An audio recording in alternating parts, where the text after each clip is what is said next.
నక్షత్రము ఒక మిషనరీగా ఏ రీతిగా ఆ దినాల్లో పనిచేసిందో అనే విషయాన్ని జ్ఞాపకం చేస్తున్నా. ఈ వాక్యాన్ని వింటున్న నీవు కూడా ఒక మిషనరీ వలె జీవించాలి.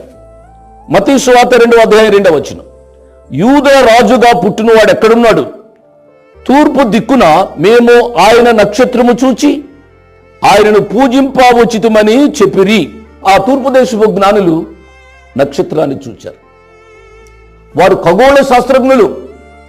వారు నక్షత్రాన్ని చూచి గొప్ప వ్యక్తి జన్మించాడు అని చెప్పి వారు ఆయనను చూడడానికి వచ్చారు. ఇక్కడ రాయబడిన మాట ఏమిటనగా, వారు ఆ నక్షత్రాన్ని చూచి వచ్చారు అని రాయడానికి బదులుగా ఆయన నక్షత్రమును చూచి, అండర్లైన్ దాట్, ఆయన అనే మాటను మీరు అండర్లైన్ చేయాలి.